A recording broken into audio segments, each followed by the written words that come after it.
안녕하세요. 영화당 시간입니다. 저는 이동준입니다.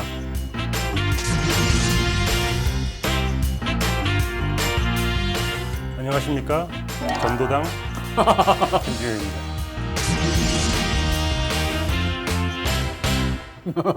전도당이요? 네. 네네. 오늘 고민을 많이 했습니다. 오늘 네. 다룰 배우, 영화를 생각하면서 대체 어디를 끊을까? 도연당이라고 할 수도 있는데. 네. 네. 스포일러를 얘기해버리셨네. 네. 오늘 주제가 지금 살짝 말씀해 주신 것처럼 전도연이다. 아예 이렇게 한번 이렇게 타이틀 달아봤어요. 지금 시청자한테 반말하시는 거군요. 이번 주제 뭐냐? 네. 전도연이다. 이렇게 반말하시는 거잖아요. 전도연입니다. 이러면 제가 전도연 같잖아요. 그러니까 전도연이다. 그러네. 이렇게 딱 간명하게. 이게 사실은 네. 중요한 카피 중에 하나이긴 해요. 그러니까 수많은 수식어가 있지만 다 빼고 결국 전도연이다. 네.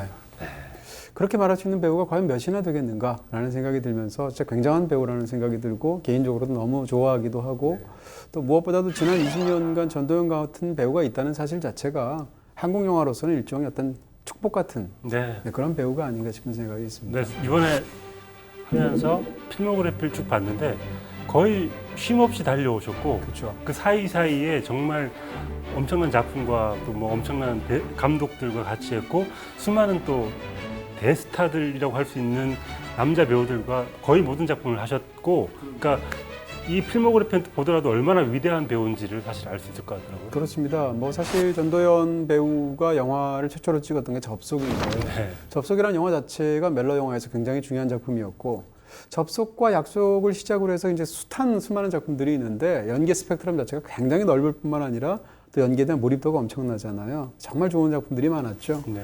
많은 분들이 이제 전도연 씨의 최고작 하면 밀양을 떠올리게 되고 저 역시도 그런데요. 네. 근데 밀양을 많은 분들이 보셨잖아요. 네. 그래서 오늘은 전도연 씨의 뛰어난 연기를 감상하실 수 있고 영화도 좋은데 아마 많은 분들이 보시지 않았을 것 같은 영화를 두 편을 특별히 골랐고요. 두 편의 어떤 연기 스타일도 대조적인데 한 편은 인어공주, 한 편은 무례한 이렇게 해서 네. 여러분께 소개해 드리려고요.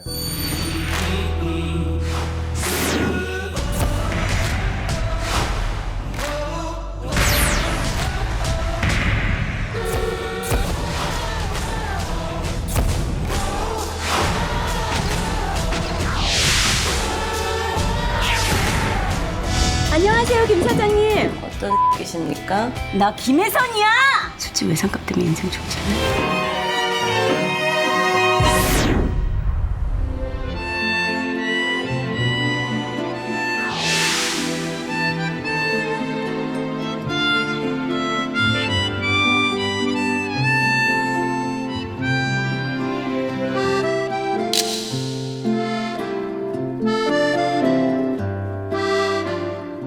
제가 둘 다 보고 약간 놀랬고요. 사실은 말씀하신 것처럼 그러니까 전도연 씨가 참여했던 최고의 작품이 무엇일까라고 하면 저는 밀양 혹은 이윤기 감독의 멋진 하루. 멋진 하루 이 두 개를 꼽고 싶어요. 근데 네. 최고의 연기가 무엇이냐 하면 달라질 것 같습니다. 그렇죠. 네. 네. 그래서 오늘 그 작품 중에 하나가 있고요. 그래서 저한테도 약간 새로운 전도연 씨의 길을 알아가게 된 전도당한 글쎄 그런 말이에요. 계기가 된 것 같습니다. 네. 뭐 수많은 좋은 영화들이 있죠. 너는 내 운명 같은 작품 연기가 참 좋았고요. 또 내 마음의 풍금 같은 작품, 또 뭐 가장 최근에는 이제 남과 여 같은 작품도 있었고요. 수많은 영화들이 있게 되는데 어찌됐건 이런 영화들을 설명하기에 앞서서 이제 전도연 씨에 대해서 조금 설명을 드리면 전도연 씨는 흔히 그렇게 얘기하죠. 논리적인 판단보다는 감정적인 어떤 동화나 깊이가 뛰어난 그런 배우처럼 보인다라고 얘기하고 우리가 배우에 대해서 이제 동물적인 몰입 이런 걸 얘기할 때 전도연 씨를 사실은 가장 먼저 떠올릴 수 있는 그런 부분이 아닐까. 그래서 몰입의 깊이에 관한 사실은 전도연 같은 배우가 있을까 싶은 부분이 있고요. 저는 이렇게 표현하고 싶어요. 전도연 씨는 면역 없이 새로운 배역을 맡으면 면역 없이 새로운 병을 항상 계속 생짜로 앓는 그런 배우가 아니겠는가. 너무 와닿는 표현이네요. 그렇죠. 네. 네. 면역이 있으면 사실은 이전에 배운 게 있으니까 그렇게까지 안 알아도 되잖아요. 새 역을 맡을 때마다 거기에 완전히 몰입을 해서 그대로 통째로 앓는 것 같은 그런 배우가 아니겠나 생각을 하고 또 전도연 씨가 어떤 연기를 하게 되면 아, 저 배역은 저렇게밖에 연기할 수 없을 것 같다라는 어떤 느낌까지 듭니다. 네. 세상에서 이 배역을 연기하는 방식은 이거 하나밖에 없다라는 것 같은 태도로 연기하는 것 같은 느낌을 주어서 연기에 대한 어떤 그런 확신을 주죠. 전도연 씨랑 이제 몇 차례 연기 인터뷰를 한 적이 있는데 그 중에 한 번은 굉장히 인상적인 말을 해요. 배역은 남에서부터 시작해서 결국 자기를 발견하면서 끝나는 직업이다. 이렇게 말을 한 적이 있어요. 그걸 보면 이제 연기를 할 때 전도연 씨가 어떤 태도를 갖고 있는지를 잘 보여주는 말이 아닌가 싶고. 네, 남에서 그렇죠. 그 스크린을 떼면 나가 되네요. 그러네요. 네, 네. 스크린을 통해서 나와 남을 미음이 오가는 스크린처럼 보이니까. 네, 그런 느낌이 있네요. 근데 이제 한 가지 좀 안타까운 얘기를 마지막으로 붙인다면 사실은 전도연 씨의 비슷한 동년배의 남자 배우들을 보면 배역이 굉장히 많습니다. 그리고 그 배우들은 지금도 최전선에서 활약하게 되는데 전도연 씨는 탁월한 어떤 연기력을 가졌지만 사실은 여성이라는 상대적으로 한국 사회에서의 기회가 충분하지 않은 네. 그런 그 대배우의 현재 어떤 상황들을 보고 있는 것 같아서 굉장히 안타까운 부분이 있어요. 이런 배우는 사실 많이 연기하면 할수록 그러게요. 한국 영화에 굉장히 풍부한 자산이 될 텐데 네. 그런 부분도 얘기할 수 있을 것 같습니다. 네. 저도 인터뷰를 보다 보니까 많은 남자 배우들이 상대 배우가 전도연이라는 이유만으로 무조건 출연을 응했다라는 이야기를 하는 걸 보면 많은 사람들이 믿고 이렇게 따르게 되는 그런 배우인 것 같아요. 그런 면에서 작품 수가 많아질수록 한국 영화도 좀 더 성장하고 흥해질 것 같다는 생각이 드네요. 맞습니다. 자, 이렇게 해서 두 편의 영화를 오늘 본격적으로 그럼 네. 지금부터 다뤄보도록 하겠습니다. 그전에 오늘 제가 네. 특별하게 전문가 한 분을 모셨고요. 이분이 네. 저쪽 누가 나오십니까? 예, 나오시는데 그쪽에서 좀 유명하신 분이어가지고 한번 제가 모셔보도록 하겠습니다. 요즘 연기가 네, 기대하겠습니다. 네. 네, 오늘 무슨 성명학. 네. 저는 성명학의 대가 홍성명이라고 합니다. 네. 반갑습니다. 네, 제가 네. 수십 년 동안 성명에 대해서 연구를 했고요. 오늘은 특별히 전도연 씨를 하신다고 해가지고 전도연 씨의 성명을 연구하여서 이렇게 나와봤습니다.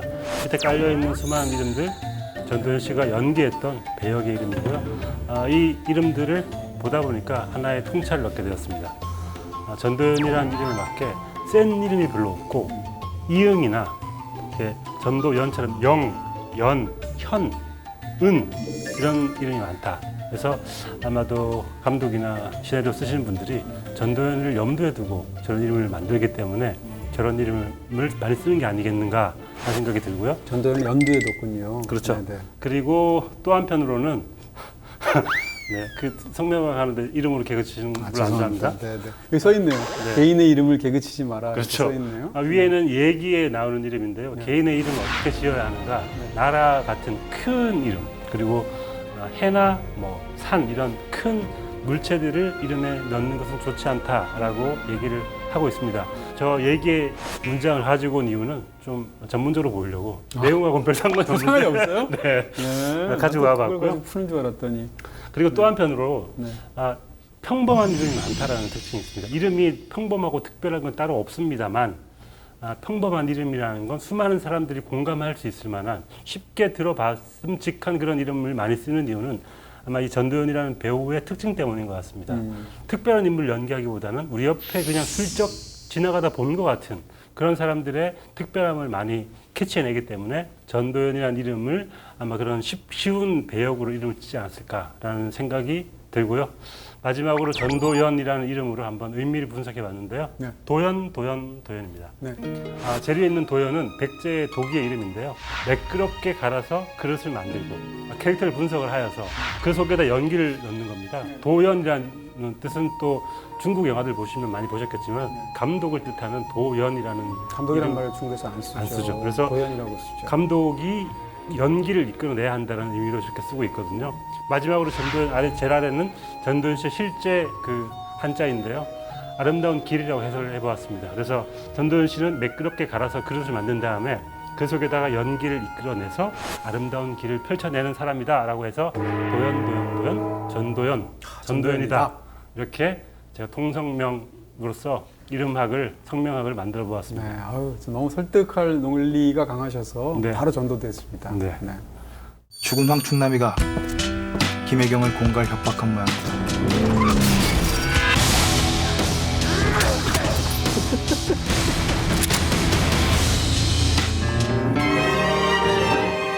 안 그렇게 쳐다봐요? 안녕하세요, 김 사장님. 어떤 이십니까? 나 김혜선이야. 솔직히 외상값 때문에 인생 좋잖아. 도대체 뭐 하는 사람이에요? 지금 우리가 친해졌다고 생각하는 거예요? 나랑 같이 살면 안 될까? 진심이야?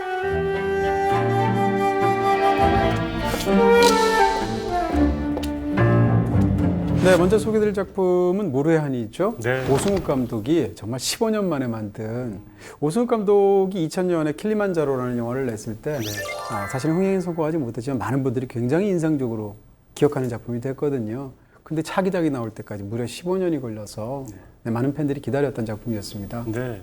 이 영화 저는 캐릭터 얘기부터 하고 싶은 게 일단 뭐 전도연 씨 얘기도 해야 되겠지만 굉장히 캐릭터들이 좋았던 것 같아요. 그러니까 이 무례한이라는 제목에 어울리게 좀 비정한 세상에 이렇게 밀려나는 사람들에 대한 이야기처럼 캐릭터들도 약간 절실한 느낌 같은 게 있어가지고 그런 캐릭터 보는 재미도 쏠쏠했던 것 같습니다. 네, 뭐 오늘 전도연 씨 특집이니까 전도연 씨 연기에 관한 부분부터 말씀을 드려야 될 것 같습니다. 그 중에 이제 김혜경이라는 이름으로 네. 나오게 되는데 상대를 막 이렇게 압박하면서 나 김혜경이야 이렇게 하는데 네. 저는 그걸 딱 보는 순간 그 대단한 카리스마와 파워를 보는 순간 나 전도연이야 이렇게 말하는 것 같아요. 어떤 계십니까? 나 김혜선이야! 영준 씨 믿을 만한 사람이에요? 나는 같이 살면 안 될까?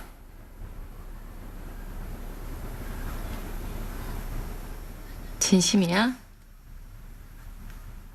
그때 연기를 보면 약간 두 가지 감정을 한꺼번에 담아내는 거예요. 하나는 뭔가 하면 이제 막 상대로부터 사랑을 삭탁하고 있는데 상대가 그런 제안을 농담 비슷하게도 하니까 그런 새로운 사랑 앞에서 굉장히 설레는 마음 그런 게 일단 담겨 있고 두 번째는 지금 꼭 이 남자가 아니더라도 나는 지금 삶의 수렁에 빠져 있거든요. 그 상황에서 지금 이것을 기어이 그 수렁에서 빠져나갈 어떤 간절한 기회 같은 느낌을 갖고 있는 거예요. 그래서 그녀의 어떤 필사적인 느낌 같은 것이 결합이 돼 있어요.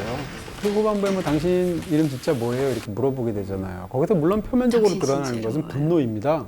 그 상대에 대한 굉장히 자기를 속였다는 사무치는 분노 같은 건데 역시 또 이 감정도 이중적이어서 그 밑에는 스스로에 대한 어떤 참담함 같은 게 깔려 있거든요.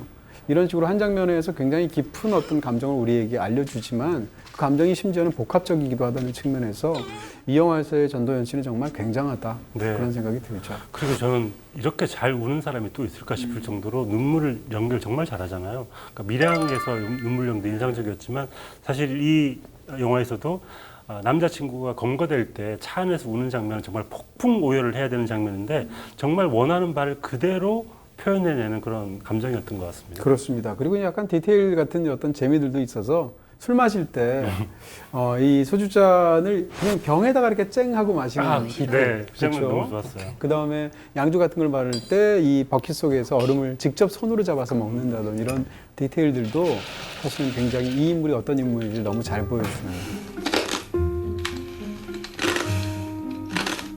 김남길 씨 얘기도 해야 될 것 같은데 이게 누아르 장르에서 어떻게 보면 굉장히 자주 나오는 그런 캐릭터예요. 과묵하면서도 파워가 굉장하면서도 약간 마초적인 캐릭터 이렇게 말씀드릴 수가 있겠죠. 김남길 씨한테는 이 영화가 로드무비 같아요. 왜냐하면 시작할 때부터 걷기 시작합니다. 그러네요. 계속 걸어요. 마지막 장면도 걷는 장면이에요. 사실 그래서 이 영화는 김남길 씨가 걸어가는 이야기 그리고 걸어가다가 어떤 사람을 만나는 이야기처럼 보여지기도 합니다. 걷는 것도 심지어는 시작도 끝도 마지막 둘 다 이렇게 내려가면서 걷는 장면이잖아요. 근데 이 영화는 어떻게 보면 약간 전락에 관한 이야기처럼 보이기도 해서 의미심장하게 느껴지기도 하고요. 그리고 이 영화 속에서 김남길 씨가 뭐라고 그럴까 이런 배역은 보통 빨리빨리 민첩하게 움직여야 되는데 세상만사 귀찮다는 것처럼 느릿느릿 움직입니다. 근데 저는 그 모습이 약간 이 배역에 너무 잘 맞아 보였어요. 어떤 느낌이 드냐면 사냥하는 맹수 같아요. 네. 사냥하는 맹수가 막 그냥 항상 전력을 다해서 뛰는 게 아니잖아요. 어떤 순간에는 느릿느릿 움직이다 갑자기 전광석화처럼 움직이게 되는데 그렇게 사냥감을 앞둔 맹수의 느린 움직임을 보는 것 같아요. 그런 부분이 이름도 정재곤이어가지고 약간 야수, 맹수의 느낌이 약간 살짝 나고요. 왠지. 그리고 이 준길이라는 캐릭터, 그러니까 박성웅 씨가 연기하는 준길과 맞닥뜨려서 싸우는 장면이 있습니다. 그 장면 좋죠. 그때도 약간 야수와 맹수가 싸우는 것 같은 느낌이 있어요.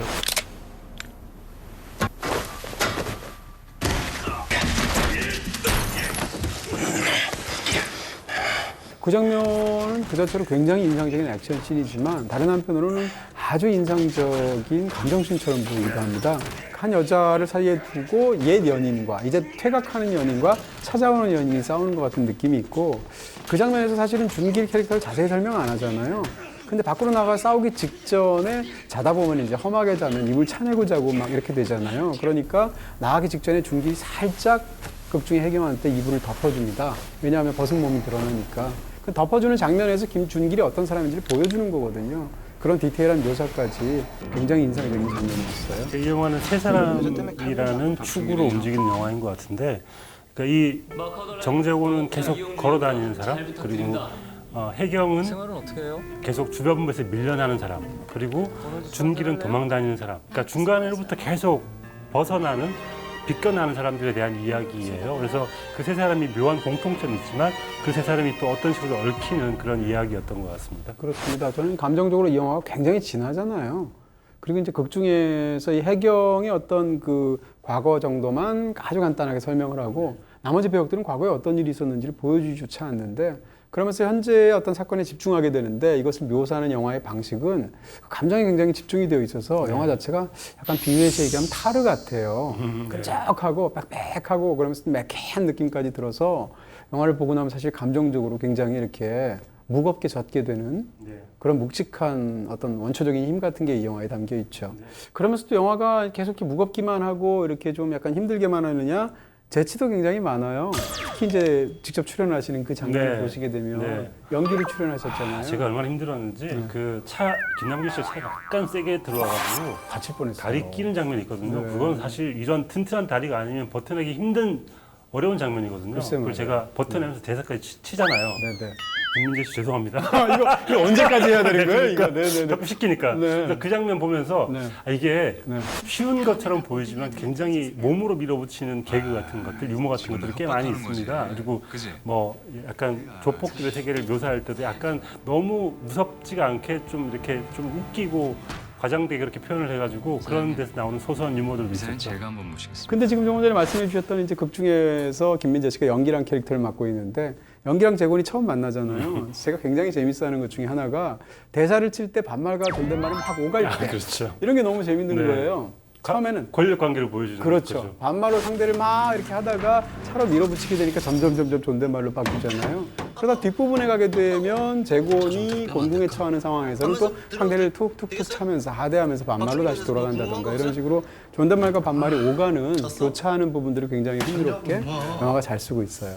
그리고 또 이제 이 영화에서 이제 오승훈 감독이 연출력을 보여주는 굉장히 어떤 그런 재치 있는 장면들이라고 생각하는데, 약간 무속 영화 같은 장면들이 있어요. 대표적으로 이제 어떤 용의자를 체포할 때, 그냥 말 없이 그 옆에 뒤를 따라가다가 나란히 걷습니다. 그럼 용의자가 누가 날 따라오지라고 보는 순간 장면이 바뀌어서 수갑을 차고 이제 안에 들어가 있는 장면으로 넘어간다든지, 이런 것은 사실 대사 하나도 없이 굉장히 재치 있게 그런 어떤 장면들을 전환시켜서 보여주는 거잖아요. 그렇죠. 사실 그리고 재곤이 준기를 잡을 때도, 그러니까 밤에 준기를 제거하는데 혜경이 누워서 자고 그렇죠. 있으니까 그 장면에서도 마찬가지예요. 총과 눈짓과 몸 동작만으로 어떤 맞아요. 지시를 하잖아요. 그것도 약간 무성령 같네요. 그렇습니다. 그리고 또 이제 약간 그 남녀가 어떤 일이 있어서 서먹해졌는데 곡밥집에서 만났을 때 술잔을 서로 이리저리 왔다 갔다 하는 장면들도 사실은 대사 거의 없이 그러니까 어떤 무성영화적인 쾌감과 어떤 재치를 통해서 표현한 인상적인 그런 탄력 있는 장면들이었습니다. 저는 오히려 그런 대사를 없앤 게 어쩌면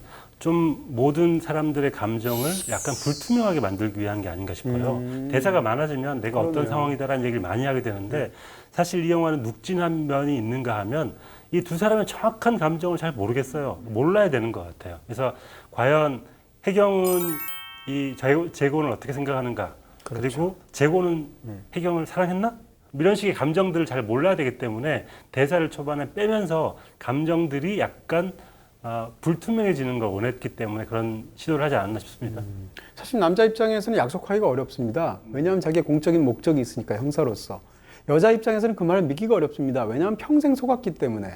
그런 부분에서 두 사람은 약간 장난을 빌미로 해서 말을 일본의 진심을 살짝 섞어서 하게 되는데, 그런 부분에서 사실 영화 속에서 두 사람은 서로 사랑한다는 말 한 번도 주고받지 않잖아요. 그런 부분들 영화가 굉장히 잘 묘사한다는 생각이 들고요. 기본적으로 이제 이 영화를 만약에 러브스토리로 보게 된다면 특히 이제 김남길 씨가 연기하는 재곤은 제가 볼 때 사랑을 할 줄 모르는 무능력자에 가까운 사람인 거예요. 이 사람이 원래 형사로서는 굉장히 유능한 사람인데, 형사로서 자기의 목적을 이루기 위해서는 수단 방법을 가리지 않아도 된다라고 생각했던 사람이고, 그렇게 실제로 해가지고 굉장히 성과가 좋았던 사람인데, 사랑은 사실은 목적 못지않게 수단 방법이 너무 중요한 어떤 감정의 게임이지 않습니까? 그런 상황에서 자기에게 찾아온 그런 사랑을 제대로 처리하지 못해서 정말 쩔쩔매는 것 같은 그런 어떤 굉장히 무례한의 사랑을 보여주고 있는 모습들이 있다는 거죠. 재곤이 네. 자신의 선배 형사에게 이런 말을 합니다. 내 체면 좀 세워줘. 이러다가 범죄자하고 구분할 수 없게 되면 그걸로 형사는 끝이라고 생각합니다. 이게 사실은 형사와 범죄자라는 건 명확한 구분이 있다는 건데 사실 사랑이라는 감정은 그게 언제 넘어가는지 모르게 슥 넘어가 버리는 거거든요. 근데 이 사람은 명확한 세계에 있던 사람이 불명확한 감정에 빠져들면서 스스로 어찌할 바를 모르게 되는 그런 일종의 게임 같은 거죠. 그래서 그런 의미에서 이 사람은 점점 더 혼란 속에 빠지는 캐릭터인 것 같아요. 반면에 해경은 너무 많이 당해왔던 사람입니다. 인생에 있어서 수많은 어떤 불행한 사건들이 있었고 그 불행을 일종의 연쇄적인 사슬로 겪어왔던 사람이기 때문에 새로 어떤 사랑의 조짐이 찾아와도 이것을 온전히 믿을 수가 굉장히 어려운 사람이에요. 그럼에도 불구하고 이 어떤 불행을 계속 겪어온 그런 사슬의 연장선상에 있기 때문에 지금 일로 가면 뻔히 잘못될 걸 알면서도 그 어둠의 터널 속으로 거의 자포자기적으로 뛰어들어가는 그런 사람이라고 말할 수 있을 것 같고요. 그런 측면에서 본다면 극 중에서 어떤 불행 혹은 뭐 잘못된 관계에서 벗어나기 위해서 또 다른 불행과 또 다른 잘못된 관계로 들어가게 되는 그런 굉장히 비극적인 캐릭터죠. 그러니까 극 중에서 해경은 사실은 해경을 둘러싼 모든 남자들, 재곤, 뭐 준길 포함한 극 중에 등장하는 모든 사람들은 사실상 해경이라는 캐릭터를 착취하고 있다. 네. 이렇게 볼 수 있을 것 같아요. 극 중에 등장하는 모든 남자들이.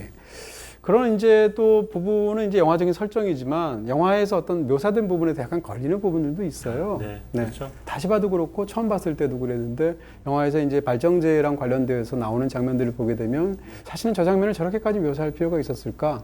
이런 부분에 대해서 굉장히 좀 부담스러운 네. 불편한 부분들이 생기죠. 그리고 후반부에 이 재곤이라는 캐릭터가 느꼈을 감정의 모호함 때문인지 모르겠지만 뭐 그 재곤이 쓰고 있는 대사들, 비속어들 같은 것, 네. 욕설 같은 것들이 맞아요. 꼭 저 대사를 썼어야 되나 싶을 정도의 그런 대사들이 몇 개 있거든요. 네. 그 초반도 있긴 하지만 네. 그런 사소한 것들이 조금씩 걸려서 몰입이 약간 방해되긴 하는 것 같습니다. 네, 어떤 뭐 일종의 젠더 감수성 같은 부분에 있어서 네. 굉장히 오래된 그리고 잘못된 그런 부분들이 이 영화에 부분적으로 있지 않을까라는 생각이 드는데요.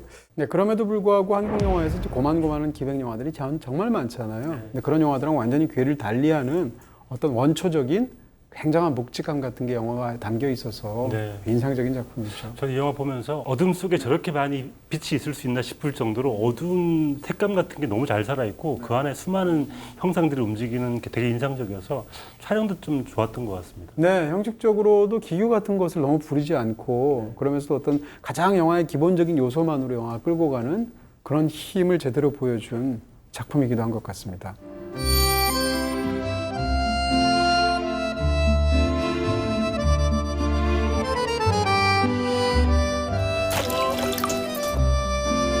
시방 지선에 물에 묻어가.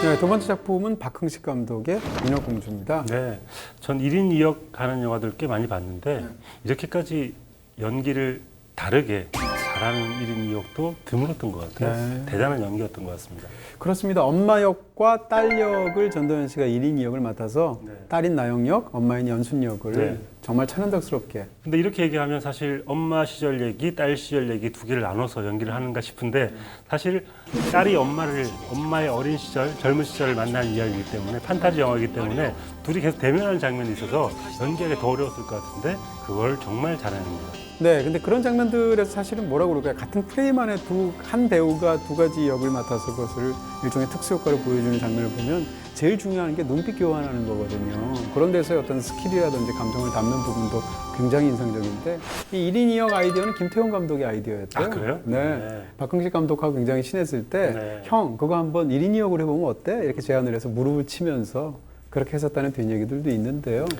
전 그 엄마의 역할, 딸의 역할 둘 중에 계속 볼 때 약간 감정이입을 더 많이 하는 쪽이 있게 마련인데 저는 엄마의 더 감정이입을 많이 하고 그 양갈래 머리 딱 닦고 정말 밝은 에너지, 정말 대단한 에너지를 가지고 있는 엄마의 어린 시절 보는데 이상하게 저는 되게 전도연 씨의 정말 내밀한 부분을 보는 게 아닌가 싶을 정도로 좀 새로운 면이었던 것 같아요. 저런 연기는 사실은 쉽게 하기 힘들 것 같은데 대단한 연기였다는 생각이 약간 내 마음의 풍금이 떠오르긴 네. 하는데 저는 이 영화를 보면 어떤 느낌이 드냐면 나영의 눈으로 연순을 보는 것 같은 네. 그런 느낌이 있고요. 네. 사실 이제 연기를 했을 때도 아마 전도연 씨도 연순 연기를 할 때 훨씬 더 재미있었겠다라는 느낌이 있어요. 왜냐하면 나영이 갖고 있는 어떤 현실적인 제약이 극 중에 있는 인물이니까. 그렇죠. 반면에 이제 연순 연기할 때의 극중 연기를 보다 보면 어떤 느낌이 드냐면 틀림없이 전도연 씨는 이 영화를 찍으면서 너무 신났을 것이다. 이게 보입니다. 그러니까 테두리에 가두지 않았을 때 전도연이라는 배우가 얼마나 자유롭게 얼마나 배역에 몰입해서 즐겁게 연기하는지를 보여주는 그런 영화라고 생각이 들어요. 상대역으로 이게 나오게 된 특히 이제 과거의 배우가 현재 상황에서의 상대역은 이제 이성균 씨고 과거에는 박해일 씨인데 박해일 씨가 사실은 극 중에서 비중이 생각보다 적어요. 그렇게 많이 안 나옵니다. 그럼에도 불구하고 이 영화의 어떤 확실한 그런 어떤 그 구심점 중에 하나를 차지하고 있는 이유가 박해일 씨가 갖고 있는 이상한 낭만적인 부분이 있어요. 박해일 씨가 목소리가 주는 신뢰감, 박해일 씨의 어떤 해사한 얼굴이 주는 그런 부분이 있는데 그게 이 영화의 과거 장면에 굉장히 잘 어울리는 어떤 이미지 캐스팅이 아니었나 그런 생각이 있어요. 박해일 씨도 그렇고 약간 그러고 보니까 이성균 씨도 그렇고 목소리가 좀 더 다 목욕탕 쪽이죠. 그러네요. 네. 네. 가만히 있어도 목욕탕에서. 그래서 네. 연순이 목욕탕에서 일을 하는군요. 그렇군요. 네. 몰랐네요. 근데 저는 이 영화의 부제를 달라면 네. 저희가 얼마 전에 다뤘던 네. 쉐이프 오브 워터를 부제로 달고 싶어요. 물에 뭐야? 왜냐하면 일단 이 시작하면 뉴질랜드 화보를 보면서 뉴질랜드에 가고 싶어하는 나영이 이렇게 손으로 이렇게 뉴질랜드 바다를 쓱 훑다가 그게 바다로 실제 변하고 그게 해녀의 이미지로 바뀌고 그게 목욕탕으로 이어지잖아요. 물의 이미지로 계속 이어져요. 그리고 계속 침을 뱉는 장면이 나오는데 그 사실 침도 물의 이미지잖아요. 그리고 어떤 중요한 편지를 받을 때 계속 물을 손에 묻히는 장면이 있습니다. 그러니까 계속 어떤 이미지를 연결할 때 물의 이미지가 굉장히 중요한 영화에서 쉐이프 오브 워터로 그러니까 물의 형태가 계속 바뀌는 듯한 느낌으로 영화가 이어지는 것 같습니다. 그렇게 볼 수도 있겠네요. 네. 말하자면 한때 바다 밑을 그렇게 자유롭게 유영하는 꿈 많은 해녀였던 그녀가 사실은 수십 년의 세월이 지난 다음에 목욕탕 속에서 기껏해야 자백질하는 그런 이제 거기서 그리고 또 일을 하는 대중목욕탕에서 일을 하는 그런 현재의 그녀가 된 거잖아요. 이 두 가지 처지가 이렇게 서로 이렇게 비교가 되게 되는데 그런 식으로 사실은 영화가 시작부터 이 과거 판타지로서 얼마나 그 좋았고 굉장히 꿈 많은 시리였는지를 보여주는 그 다음에 그런 가능성이 다 없어져 버린 그러면서도 굉장히 갑갑한 상황에 있는 현재의 그녀를 보여주는 이 두 가지를 비교하면서 영화가 어떻게 나갈지를 사실상 설명하고 있다고 말할 수 있고요. 영화의 초반에 연순의 지금 현재의 모습을 연기하는 고두심 씨 연기를 보다 보면 사실은 뭐라고 그럴까요? 굉장히 억척스럽잖아요. 그래서 어떻게 보면 조심스러운 딸 입장에서 보면 그런 엄마가 창피하기도 하고 한편으로는 저런 엄마는 차라리 없었으면 좋겠다라고 생각하기도 하고 그러면서 벌어지는 부분들이 있는데 초반에 엄마가 욕도 엄청나게 하고 침도 막 뱉고 계란 때문에 싸우는 거 보셨으면 쓰레기통에 버려진 계란 껍질까지 꺼내서 계란 몇 개를 먹었는지 가지고 싸우게 되는 그런 억척스러움 보여주고 있죠. 네. 저는 이 영화 시작하면 감독의 이야기인 것 같은 나의 어머니께라는 그 오프닝 자막이 하나 있습니다. 그래서 어머니에게 바치는 영화구나라고 생각을 하고 이제 영화를 보기 시작했는데 우리 모두가 어머니를 만나고 어머니와 함께 어딘가를 갔을 때 부끄러워했던 기억이 다 있습니다. 왜냐하면 어머니가 내가 원하는 어머니가 있는데 내가 원하는 어머니와 너무 다른 어머니인 것처럼 보일 때가 있고 그게 부끄러워질 때가 있잖아요. 사실 모든 사람들의 모든 행동에는 이유가 있다고 생각을 하지만 그걸 받아들이기 쉽지가 않은데 어머니가 계속 침을 뱉습니다. 퇴퇴 뱉고 돈 셀 때도 뱉고 뭐 청소할 때도 뱉는데 그렇다면 네 어머니는 왜 침을 뱉게 되었는가? 그 이야기를 사실은 아주 옛날로 돌아가서 어머니가 침을 뱉게 된 사연을 풀어내는 이야기라고 볼 수도 있어요. 맞습니다. 해녀로 일할 때 바닷속에 들어가서 올라오면서 침을 뱉을 수밖에 없는 그 장면을 보여줌으로써 한 사람이 하는 행동에 어떤 이유가 있습니다라고 얘기를 해주는 것 같아요. 그래서 되게 위안이 되는 영화이기도 했습니다. 네, 그러니까 이 영화는 어떻게 보면 딸의 입장에서 어머니를 이해하는 이야기인데 현실의 어머니는 도저히 이해가 안 되는 거죠. 교양 없기도 하고 너무 거칠기도 하고 욕도 너무 잘하니까. 그런데 판타지 형식을 들여서 과거로 가서 자신의 어머니를 자기의 나이대의 여자로 만나서 옆에서 계속 지켜본 걸과 사실은 그녀가 왜 그렇게 되었는지 혹은 과거에 어땠는지를 보면서 이해하게 되는 그런 과정을 사실상 영화가 다루고 있잖아요.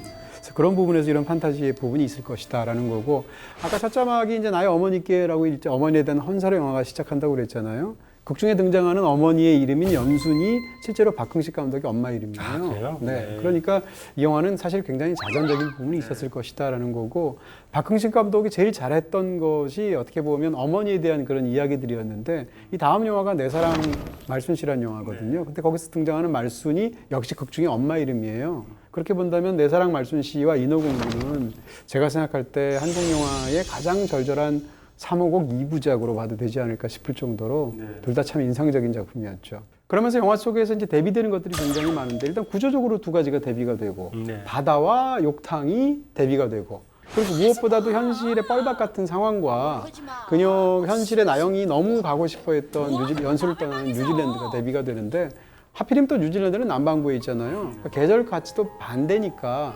사실상 뉴질랜드 여행을 포기하고 실종된 아버지를 쫓아나갈 때 그녀 입장에서 느꼈었던 굉장히 팍팍함과 참담함과 황당함은 굉장히 깊었겠죠. 네, 저는 이 영화에서 연순이 그 언어를 배워나가는 과정으로 이제 계속 극이 전개가 되잖아요.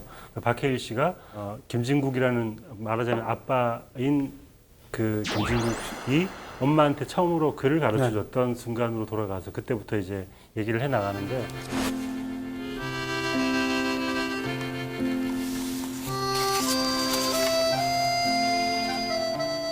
사실 글을 배운다는 건 새로운 세계를 알아가는 거고 새로운 것들을 받아들이는 과정이잖아요. 그 시작을 본다는 것 자체가 되게 의미가 있는 것 같고요. 그리고 우리가 어릴 때 글을 배우다 보면 처음으로 하는 일이 지나가면서 간판이 있는 거잖아요. 그렇죠. 너무 신기하죠. 신기하니까 다 읽을 수 있으니까. 뭐 여기서 나오지만 표지판을 보면서 위험 이런 걸 읽으면서 아, 위험하다는 뜻이구나 알게 되는데, 간단하게 얘기하려고 그러죠. 어머 이거 우리 영어 이름인데? 조영호.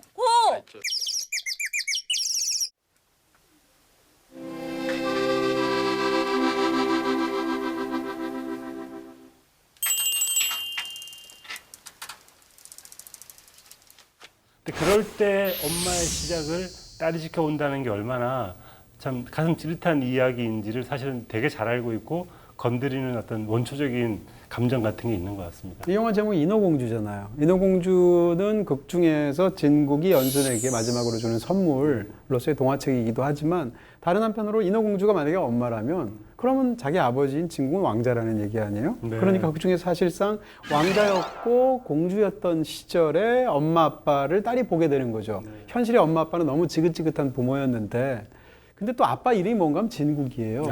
그러니까 사실상 이 이름은 사람은 참 진국이지라고 말할 때 이게 진국인데, 실제로 극중에서의 진국은 현실에서도 착한 사람이잖아요. 네. 근데 착하지만 굉장히 무능한 사람이고 상대적으로 가족에 대해서 책임을 질 줄 모르는 사람인데, 그러다 보니까 거기에 대해서 가족들이 너무 많은 고초를 겪게 되는 거죠. 네.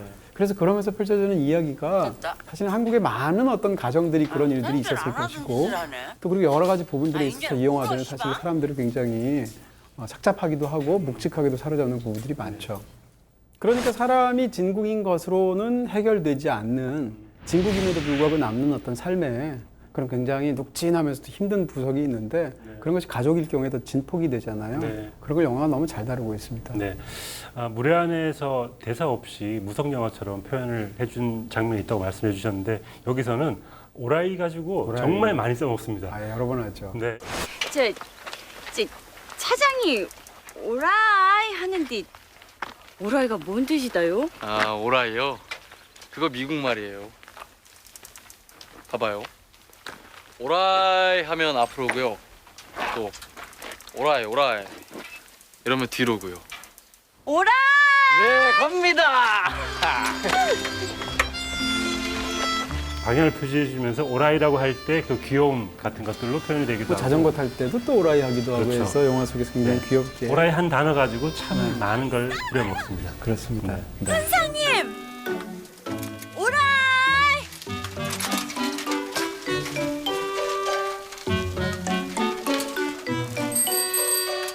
과거의 아버지는 저렇게 어떻게 보면 한글도 가르쳐주고, 말하자면 물속에서부터 그녀를 끄집어낸 존재잖아요. 네. 인어공주와 왕자의 이야기처럼. 근데 현실 속에서의 아버지는 사실은 연민의 대상에 불과하고 무엇보다도 죽어가는 존재입니다. 그리고 현실의 아버지는 영화 속에서 집요하게 어떤 모습으로 비추냐면 뒷모습으로 비춰요. 일단 가출하러 나가실 때도 뒷모습으로 보여주게 되고 그다음 마침내 아버지를 찾아냈을 때도 바다를 하염없이 바라보면서 네. 뒷모습을 보여주게 되는데 처음 보일 때도 우체국에서 그 TV를 보고 있는데 뒷모습을 맞아요. 보여주잖아요. 네. 그런 측면에서 그런 뒷모습을 그렇게 처연하고도 초라하게 보여주는 아버지 그런 부분에서 이 영화가 보여주는 굉장히 어떤 감정적인 네. 제가 물건을 좋아하는 사람으로서 사실 이 영화 보면서 제일 뭉클했던 대사는 이 연순이 이제 처음으로 공부를 하게 되니까 모든 것들이 너무 새롭고 물건들도 너무 아껴 쓰게 되는 거죠. 공책을 다 쓰고 나면 지우개로 다 지워서 새 공책을 만드는 거죠. 그러니까 너무 쓰게 되니까 이 공책이 너무 너덜너덜해지니까 진국이 뭐라고 얘기하냐면 한 번 썼던 공책은 버려요. 제가 얼마든지 사줄게요. 그 어떤 명품에 대한 약속보다도 공책을 계속 사주겠다는 그 말이 너무 로맨틱하게 들리는 거예요. 그랬던 아버지가 지금은 아무것도 사주지 못하고 그냥 돈도 못 벌어오면서라는 구벌 받는 게 너무 쓸쓸해 보이고 좀 슬퍼 보이더라고요. 참 슬프고 아픈 장면인데 이 영화에서 제가 제일 좋아하는 장면은 사실 좋아하는 장면을 미리 말씀드린다는 것은 아니고 네, 뒷부분에서 어떻게 될지 아시겠죠? 네, 네, 자, 어쨌건 좋아하는 장면을 이 영화에서 가장 좋아하는 장면은 뭔가 하면 슬프기도 하고 너무 아프기도 하는 장면인데 현실에서 마침내 딸이 아버지를 찾아냅니다. 네. 그래서 어머니를 모셔와요. 모셔온 상태에서 이제 아버지가 누워있는 방에 이제 어머니를 모시고 가서 두 분을 이제 이야기를 하도록 만들게 하고 본인은 살짝 밖으로 나오게 되죠. 그 장면에 대한 연출이기도 하고 배우의 연기들 같은 것들이 너무 좋은데 그 장면에서 아버지는 이제 카메라를 향해서 바깥쪽으로 등을 돌아서 옆으로 누워 있죠. 네. 그런 상황에서 고두심 씨는 자기 남편을 보고 있지 않습니다. 반대쪽을 향해서 있고 딸은 나가면서 두 분이 진지하게 하시라고 문을 닫고 나갔는데 딸이 나가자마자 문을 다시 열어요. 살짝. 열고 나서 허공에다가 시선을 던지면서 푸념같이 어떤 얘기들을 쫙 쏟아내게 되는데 그녀 입장에서는 사실은 그 상황에서 닫힌 문이 너무너무 답답한 거죠. 그런 심리를 보여주기도 하고 남편을 보지 않고 허공에 대고 두고 얘기한다는 것 자체가 그녀의 삶에 대한 어떤 한 부분들을 그대로 지닥한 어떤 눈빛일 것이고요. 그리고 더 좋은 것은 이 영화에서 그 장면에서 클로즈업을 쓰지 않았다는 겁니다. 이렇게 감정적으로 가장 진한 장면일 수 있는 부분에서는 사실은 배우가 눈물을 흘리거나 어떤 감정적으로 몰입하는 것을 클로즈업으로 보여줘서 관객을 끌어들이려고 하는데 이 영화는 그것을 그냥 멀찌감치서 그 사람들에 대한 어떤 예의를 지키듯이 촬영을 해서 영화에서 보여준다는 것이죠. 근데 제가 이것이 궁금해서 나중에 이제 박흥식 감독한테 여쭤보기도 했었는데 실제로 그때 촬영을 갈 때 그날은 카메라가 2대였다는 거예요. 그럼 2대였으면 당연히 하나는 이제 멀리서 찍고 하나는 가까이서 찍지 않겠습니까? 그렇게 하지 않고 앵글을 반대로 해서 그렇지 사실상 2개의 카메라를 모두 다 롱쇼트로 찍었다는 거예요. 멀리서 찍었다는 거예요. 그 얘기인즉슨 감독은 그 장면은 그렇게 찍어야 됐다는 연출적인 확신이 있었다는 얘기지 않습니까?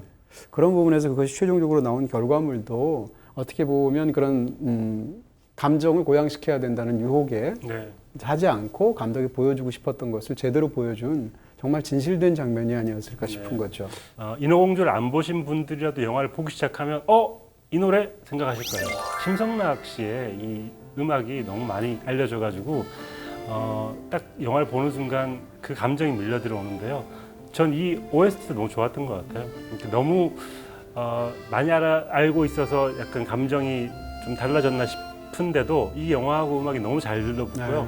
우리가 두고 온 것들, 잊어버렸던 것들, 맞아요. 이상한 향수 같은 것들을 딱 음악을 듣는 순간 다 불러일으켜주는 그 심상락 씨 연주도 정말 좋았어요.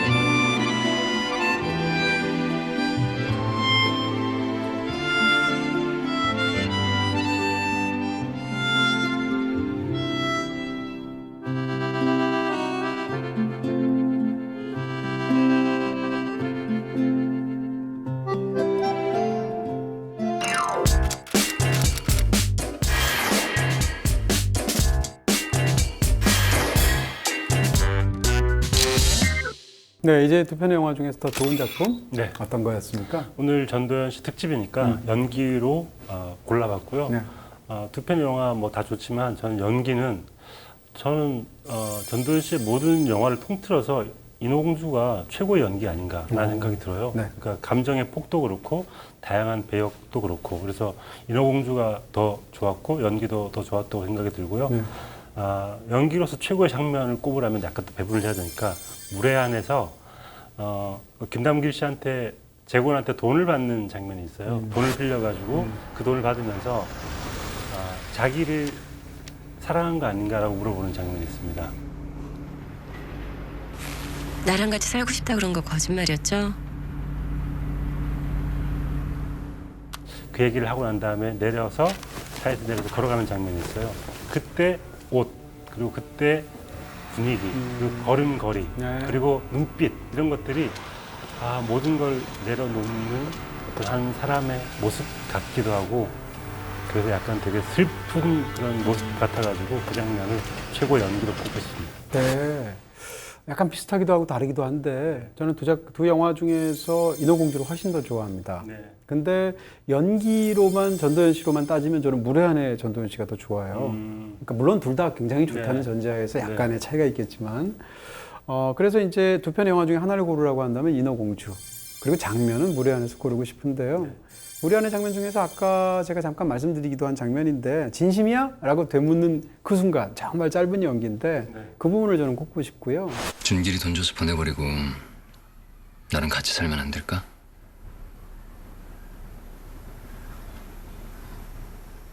진심이야? 그 장면에서의 진심이야 라는 것은 아까 잠깐 말씀드린 것처럼 일단 같이 살자라고 상대가 그걸 농담처럼 믿냐. 말하니까 진심이야 라고 말을 하면서 설레는 거예요, 사랑이. 그 밥상을 앞두고 그렇죠. 네. 그런 사랑의 설레임을 일단 1차적으로 묘사하는데 그보다 더 저를 이렇게 아프게 사로잡았던 건 뭔가 밑에 깔려 있는 것은 나중에 기어이 희망을 찾아내고야 말겠다는 어떤 절박함, 그녀의 처지 때문에 생겨나는 그런 것들이 결합이 되어 있어서 그런 설레임과 절박함을 합쳐서 진심이야? 라고 부를 때 그 연기는 영전 씨.